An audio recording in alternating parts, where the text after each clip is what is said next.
ദൈവത്തിൻ്റെ നാമം മഹത്വപ്പെടുമാറാകട്ടെ. ഇന്നത്തെ ചിന്തയ്ക്ക് ആധാരമായി എബ്രായർക്കെഴുതിയ ലേഖനം 13-ാം അധ്യായം 4-ാം വാക്യം വായിക്കുന്നു. വിവാഹം എല്ലാവർക്കും മാന്യവും കിടക്ക നിർമ്മലവുമായിരിക്കട്ടെ, എന്നാൽ ദുർനടപ്പുകാരെയും വ്യഭിചാരികളെയും ദൈവം വിധിക്കും. ക്രിസ്തുയേശുവിൽ ഏവർക്കും സ്നേഹവന്ദനം. ഭാര്യയെ കിട്ടുന്നവന് നന്മ കിട്ടുന്നു, യഹോവയോട് പ്രസാദം ലഭിച്ചുമിരിക്കുന്നുവെന്ന് സദൃശവാക്യങ്ങളിൽ നാം വായിക്കുന്നു. നന്മയിലും തിന്മയിലും,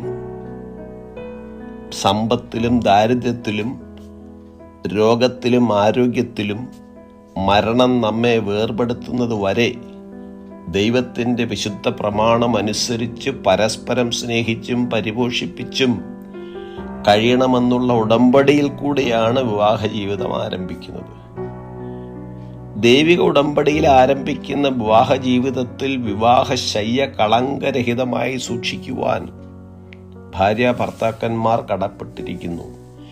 ലൈംഗിക ഐക്യം ദൈവം സൃഷ്ടിച്ചിരിക്കുന്നത് ഒരു ഭർത്താവും തൻ്റെ ഭാര്യയും തമ്മിലുള്ള ബന്ധത്തിലൂടെയാണ്.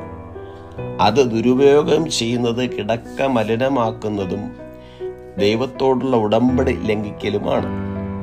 വിവാഹ ജീവിതത്തിൻ്റെ എല്ലാ മാന്യതയും നിർമ്മലതയും ലംഘിക്കുന്ന ദുർനടപ്പുകാരെയും അത്തരത്തിൽ ദൈവികതമല്ലാത്ത ഏതൊരു ബന്ധത്തിൽ ഏർപ്പെടുന്നവരെയും ദൈവം വിധിക്കുമെന്ന് ഈ വാക്യം മുന്നറിയിപ്പ് നൽകുന്നു. അന്യായം ചെയ്യുന്നവർ ദൈവരാജ്യം അവകാശമാക്കുകയില്ല എന്ന് 1 കൊരിന്ത്യർ 6-ാം അധ്യായത്തിൽ നാം വായിക്കുന്നു.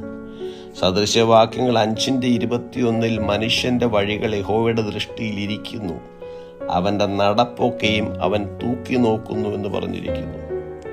എല്ലാം കാണുകയും അറിയുകയും ചെയ്യുന്ന സർവജ്ഞാനിയായ ദൈവത്തിന് മുമ്പിൽ ആർക്കും ഒന്നും ഒളിക്കുവാൻ കഴിയുകയില്ല.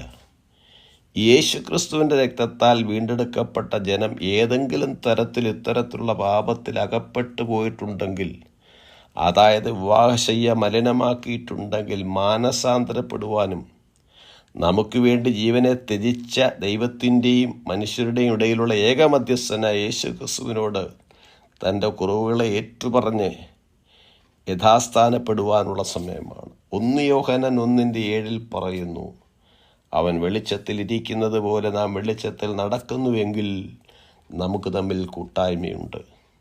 അവൻ്റെ പുത്രനായ യേശുവിൻ്റെ രക്തം സകല പാപവും പോക്കി നമ്മെ ശുദ്ധീകരിക്കുന്നു. വിവാഹം എല്ലാവർക്കും മാന്യവും കിടക്ക നിർമ്മലവുമായിരിക്കട്ടെ. ഈ വചനങ്ങളാൽ ദൈവം നമ്മെ ഇവരും അനുഗ്രഹിക്കും.